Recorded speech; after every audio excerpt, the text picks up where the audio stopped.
Oregon is going to take a flight out to Utah, who Utah just beat Southern Cal for the third straight game. Southern Cal is a joke, but we're not talking about them. We got a barn burner taking place in Oregon at Utah. ESPN likes this 68.7% in Oregon's favor, and I just don't like it that much. I feel like this is basically a coin flip. The line here is Oregon 6.5. The over-under is 47.5.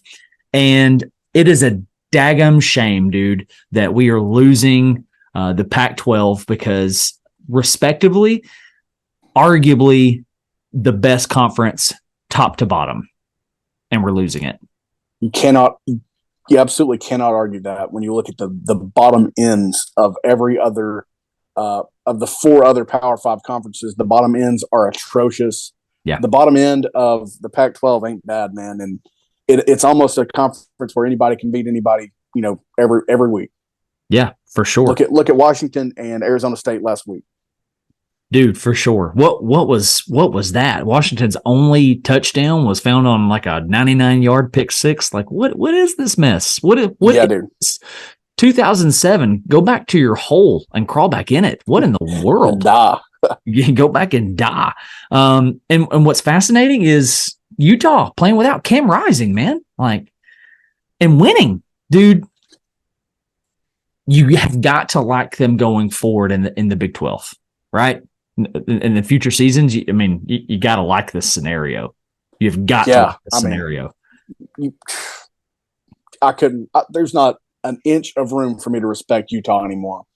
There's just not. Well said. Blows my mind that Vegas has the audacity.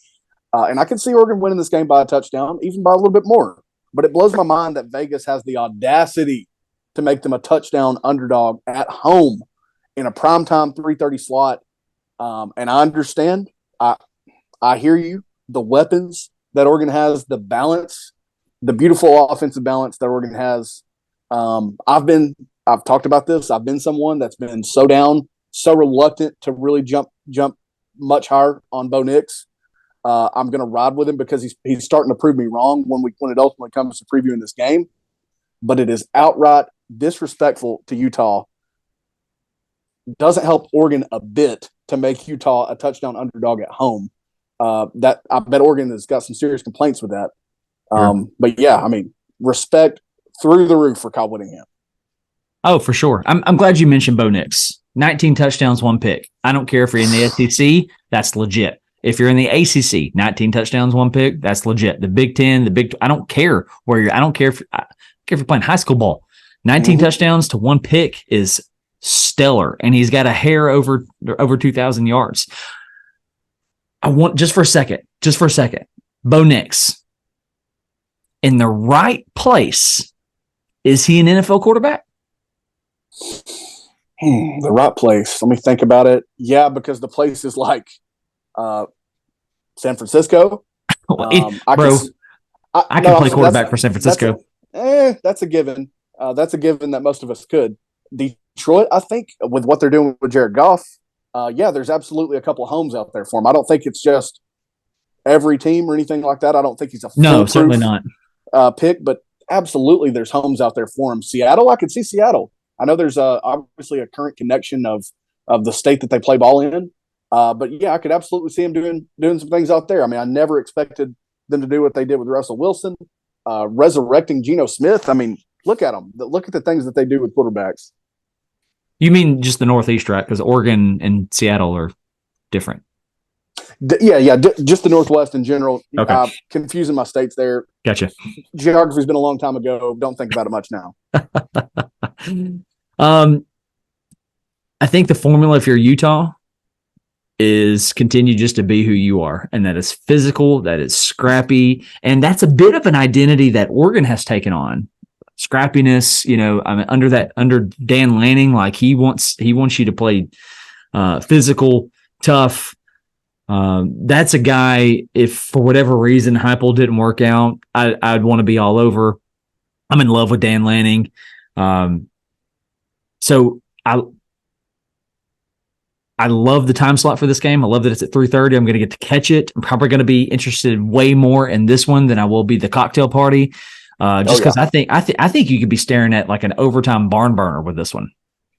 Yeah, I think you could. I think you could be looking at a low score game going into overtime because I like the defenses as much as I like Oregon's balance offensively, and as much as I love Utah's resiliency on offense without Cam Rising. I think you could have a low scoring game entering overtime. Teams are having to settle for field goals, and then I could see it even getting into that 2-point shootout, which would really be interesting because of the trenches of these teams. And I'm sorry, you give Utah needs 2-3 yards. I like them in that spot a lot of times. You know what I mean? Sure. The thing I don't like for Utah in this game, which sets up perfectly for me, and just transitioning here, is I don't like their ability to do it time after time against a team like Oregon. Like I said, I could see Oregon winning by 14 at most. I'm not going to go there. I could see Utah winning a close one, but I don't like their ability to be able to drive the field time after time without Oregon just having a bad day. And look, it is a road game. We've beat that horse all the way into the ground. I still like Oregon, man. They're a tough team, and they're stacked, really.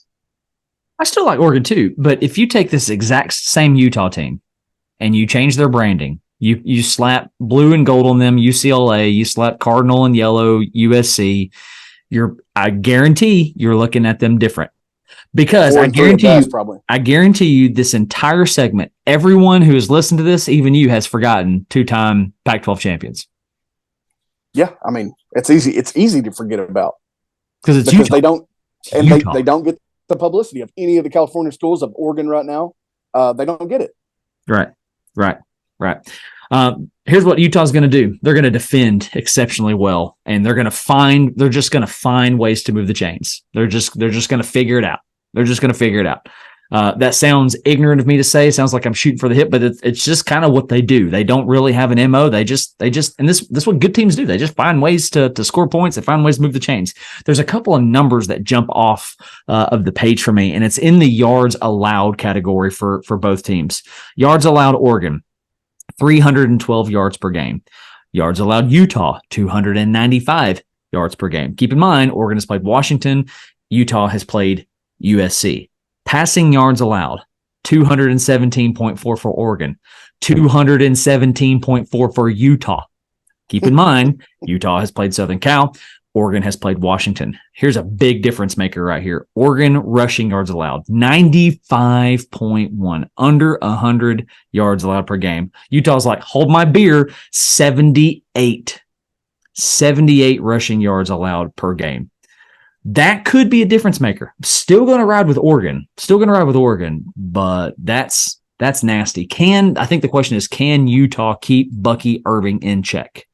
I don't think it's one of those things where you have to load the box and you dare Bo Nix to beat you, because I think he can and he will. So they're going to have to be balanced on the defensive side.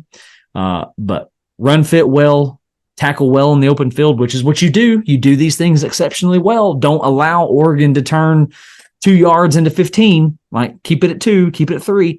I'm going to take an overtime game here. Oregon wins 45-42. Oh my gosh, we couldn't be on any more different planets from a score perspective. The over-under 47.5. I'm going under, bro. Okay. Because that's how much I like these defenses.